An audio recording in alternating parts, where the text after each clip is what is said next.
Om Swastiastu. Assalamualaikum warahmatullahi wabarakatuh. Shalom, namo buddhaya, dan salam sejahtera untuk kita semua. Jadi di sini saya akan menjelaskan penugasan case based learning gua pada mata kuliah manajemen dan kesehatan babi. Jadi di sini saya mengangkat salah satu kasus mengenai ransum, yaitu dampak ransum tidak seimbang terhadap pertumbuhan dan mutu daging babi di peternakan skala kecil. Sebelumnya, perkenalkan, saya Dinda Yoherwaningsi dari kelas B dengan NIM akhir 133. Oke, jadi untuk pokok bahasan dari case based learning ini nanti saya akan menjelaskan mengenai latar belakang permasalahan dan tujuan, deskripsi kasus, dan juga saran. Oke, yang pertama merupakan latar dari permasalahan. Menurut Ditjen PKH pada tahun 2022, pakan itu memegang peranan penting dalam usaha peternakan babi, yaitu menyumbang sekitar 65-70% dari total biaya produksi.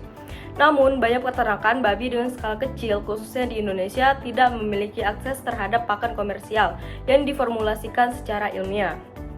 Mereka cenderung memberi pakan seadanya seperti dedak, sisa sayur, dan juga limbah dapur tanpa mempertimbangkan nilai nutrisinya. Akibatnya, performa pertumbuhan ternak khususnya babi menjadi suboptimal dan mutu karkas menjadi menurun.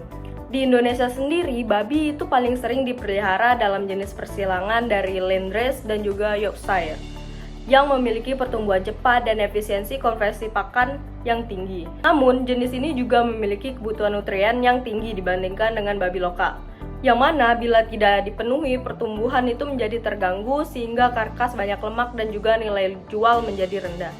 Menurut National Research Council pada tahun 2012, babi fase grower atau 20-35 kg membutuhkan ransum dengan energi metabolisme kurang lebih 3.380 kilokalori per kilogram. Serat kasarnya sekitar 16%, serta asam aminolisinnya kurang lebih 0,45%. Selain itu, kalsium dan juga fosfor masing-masing diperlukan minimal 0,04% dan 0,23%. Sehingga keseimbangan ini sangat penting untuk mendukung sintesis otot dan juga perkembangan karkas yang baik.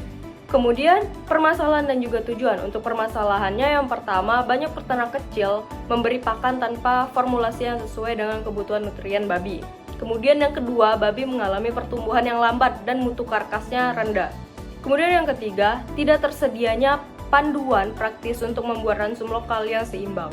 Untuk tujuan dari presentasi yang saya lakukan ini, yang pertama untuk mengkaji pengaruh ransum yang tidak seimbang terhadap pertumbuhan dan juga mutu daging babi. Kemudian yang kedua yaitu menyusun ransum alternatif berbasis bahan lokal yang memenuhi standar dari NRC. Kemudian yang tiga, memberikan rekomendasi praktis untuk meningkatkan produktivitas peternak kecil. Berikut merupakan deskripsi kasus yang saya angkat. Jadi saya mengunjungi salah satu peternak yang berada di Desa Susut Bangli, di mana peternak itu bernama Pak Made. Jadi ia memelihara 10 ekor babi persilangan antara Landrace dan juga Yorkshire untuk tujuan penggemukan. Jadi selama 3 bulan masa pemeliharaan, ia hanya memberikan pakan berupa dedak halus, sisa sayuran, dan juga air cucian beras, tanpa tambahan bahan protein atau vitamin. Akibatnya, rata-rata pertambahan berat babi hanya sekitar 15 kg. Padahal pada fase grower atau penggemukan tadi normalnya dapat mencapai 30-35 kg dalam waktu 90 hari. Sehingga saat pemotongan dilakukan, mutu karkasnya rendah dan juga daging berwarna pucat, teksturnya juga lunak dan mengandung banyak lemak. Presentasi karkas hanya sekitar 60% lebih rendah dari standar ideal, yaitu lebih dari 70%. Untuk pembahasannya yang pertama, kita harus melakukan analisis ransum awal. Jadi analisis terhadap ransum yang digunakan Pak Made ini menunjukkan di mana energi metabolismenya itu sekitar 4.144 kilokalori per kilogram, di mana itu terlalu tinggi. Menurut Close and Cole pada tahun 2000, kelebihan energi tanpa keseimbangan protein menyebabkan konversi pakan ke jaringan lemak, bukannya ke otot. Hal ini menurunkan efisiensi pakan dan juga mutu daging. Rabasil et al. Pada tahun 2017 juga menegaskan bahwa defisiensi lisin berdampak negatif terhadap pembentukan otot dan juga mutu karkas pada babi. Kemudian yang kedua yang harus kita bahas yaitu formulasi ransum yang seimbang. Untuk memperbaiki kondisi tersebut, disusun ransum baru berbasis bahan lokal dengan komposisi sebagai berikut. Teman-teman bisa lihat di tabel yang saya berikan, di mana hasil dari formulasi menunjukkan nilai nutrien yang sesuai. di mana untuk energi metabolismenya yaitu 3.380 kilokalori per kilogram, kemudian protein kasarnya yaitu 16%, dan asam amino lisinnya yaitu sekitar 0,45%, kemudian kalsium sekitar 0,04%, di mana fosfor yaitu 0,23%. Jadi nilai-nilai ini sudah sesuai dengan standar NRC yang sudah disebutkan pada 2012 untuk babi grower. Oke, kemudian yang ketiga yang kita bahas yaitu mengenai manfaat penerapan ransum seimbang yang telah kita buat tadi. Jadi berdasarkan simulasi dan acuan praktik di lapangan, babi itu menunjukkan pertumbuhan yang lebih cepat mencapai 30-32 kg dalam waktu 3 bulan. Jadi presentasi karkas juga meningkat hingga 72%. Daging yang dihasilkan juga berwarna merah muda, cerah, dengan tekstur yang padat dan juga kandungan lemak lebih rendah. Di mana ransum ini juga terjangkau karena menggunakan bahan yang umum di pedesaan dan tidak tergantung pada pakan pabrik.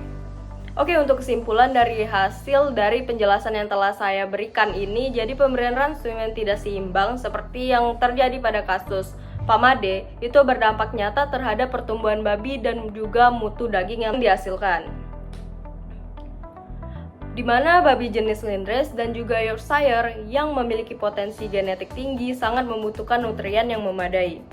Melalui formulasi ransum berbasis bahan lokal seperti dedak jagung dan juga bungkil kedelai, serta menyesuaikan komposisi sesuai dengan standar NRC, performa pertumbuhan dapat ditingkatkan secara signifikan. Sehingga hal ini membuka peluang peningkatan produktivitas peternakan babi rakyat secara praktis dan ekonomis. Oke, ini merupakan saran yang saya berikan kepada peternak. Jadi yang pertama, peternak kecil itu perlu mendapatkan pelatihan penyusunan ransum berbasis kebutuhan nutrien. Kemudian yang kedua, mahasiswa dan juga akademisi disarankan untuk membuat panduan secara praktis mengenai formulasi ransum berbasis bahan lokal. Kemudian yang ketiga, pemerintah perlu mendukung penyediaan bahan pakan berkualitas di tingkat desa untuk menunjang usaha peternakan dengan skala kecil. Oke, berikut merupakan daftar pustaka yang saya pakai untuk membuat video ini. Oke, mungkin sekian yang dapat saya sampaikan. Saya Dinda Yuharwaningsi, pamit undur diri. Terima kasih.